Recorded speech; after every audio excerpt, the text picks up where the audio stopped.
برادر خواهش کرده است که امروزه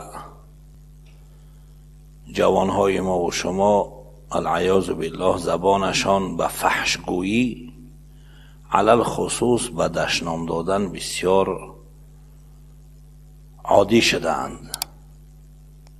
زبانهاشان به دشنامگویی تر هست، یعنی دائما دشنام میدهند و دشنام دادن برای اونها یگان چیزی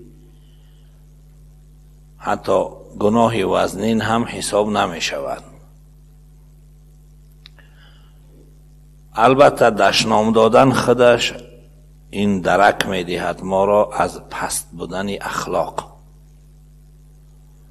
کسی که به دشنام خودش عادی می سازد این یکی از نشانه های کم اخلاقی و بد اخلاقی هست. زبان یک نعمت بسیار بزرگ هست،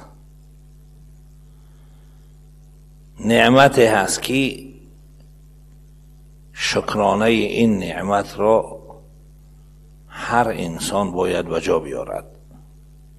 دائما میگوییم که شکرانه نعمت های الهی تنها به الحمدلله گفتن یا به خدا را شکر گفتن به جا نمی آید، بلکه دو چیزی دیگر هم در کار هست.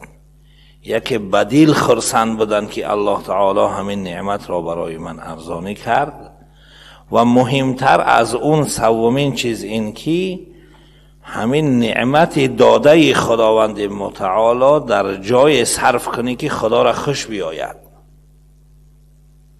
این نعمت در جای صرف نشود که سبب ناخشنودی پروردگار شود.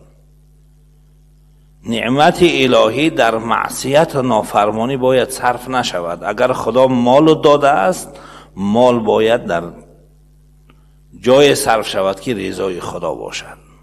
اعضای بدن ما و شما هم بسیار نعمتهای قیمتی هستند که حتی مال و ثروت در مقابل اینها هیچ هست. ما و شما برای برقرار کردن یک عضومان راضی هستیم که همه دارایی را صرف کنیم و همون عضوی که از ما و شما بیکار شده است العیاذ بالله یا ضعیف شده است به حالت اولش بیاریم. یکی از همین عضوهایی که خداوند متعال برای ما و شما عطا کرده است این زبان هست. غیر از عبادت کردن با همین زبان ما و شما حاجتهای روزمره خودمان را هم به همین بیان کرده می توانیم، وگرنه در فهماندن مقابل چقدر دشواری می آید. یکی از علما را گوش کردم می فرماید که زبان خودش یک طرف، همین لعاب یا آبی دهانه که تگ زبان تر می شود قدر همین را ما و شما هم نمی دونیم.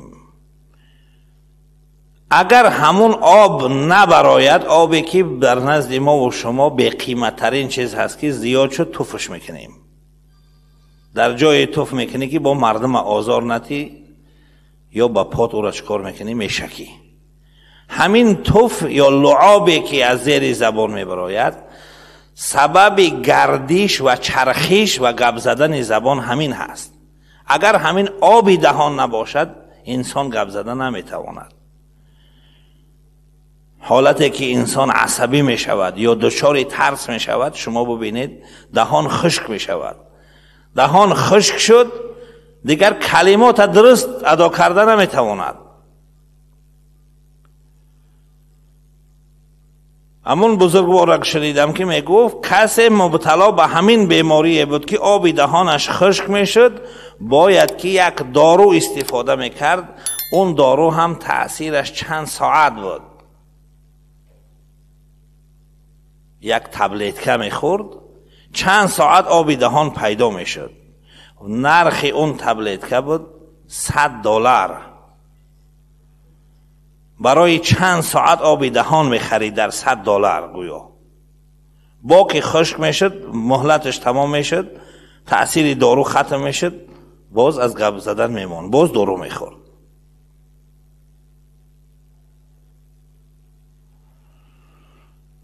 بنابراین زبان را در دشنام استفاده بردن این ناسپاسی و ناشکری نعمت زبان هست. الله متعال در آیه‌ای که من در خطبه تلاوت کردم می‌فرماید که و قولوا للناس حسنا، شما نعمت زبان را من برای شما دادم، با این نعمت زبان برای مردم سخنهای نیکو بگویید.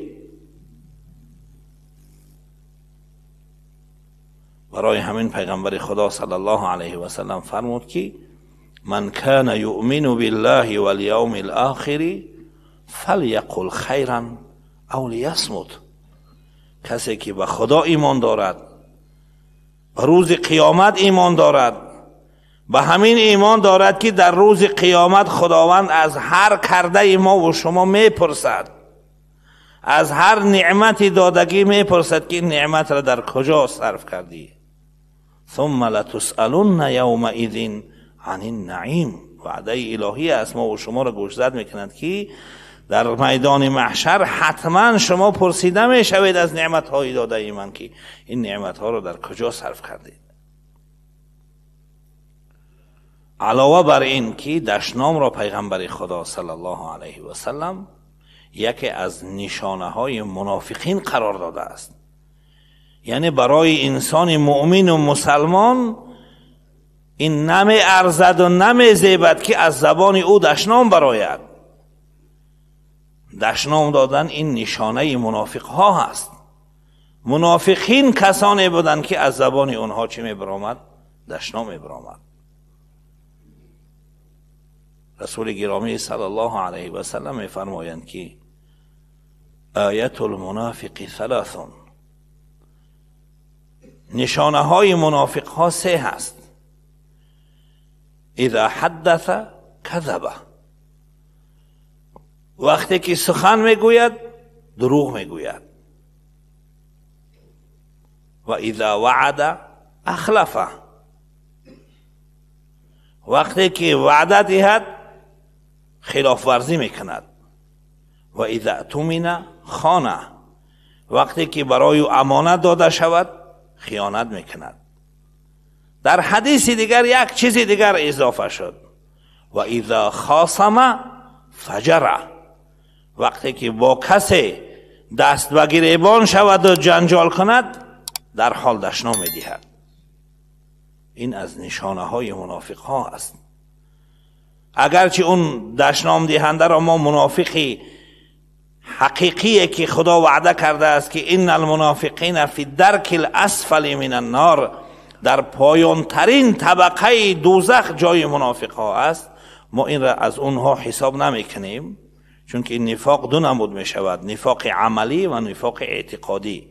وقتی که مسلمان هست دشنام داد یا دروغ گفت یا وعده خلافی کرد یا در امانت خیانت کرد، عملش عملی منافق ها شد، لیکن خودش مسلمان هست، به هر حال گناه هست، گناه کبیره هست. برای همین کوشش کنیم چی پیر باشیم، چی جوان باشیم، چی عالم باشیم، چی عامی باشیم، دشنام نمی ارزد برای یک مسلمان. نمی زیبد که از زبان مسلمان چی برای دشنام.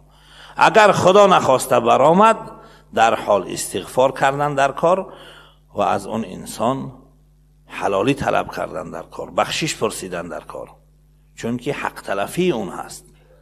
خداوند متعال ما و شما را توفیق دهد که این نعمتی بسیار به‌بها و قیمتی پروردگار را که زبان هست در رضای خودش صرف کنیم. علاوه بر این که امام غزالی می‌فرماید یکی از درهای دوزخ و کشادنش و بند شدنش وابسته به زبان هست.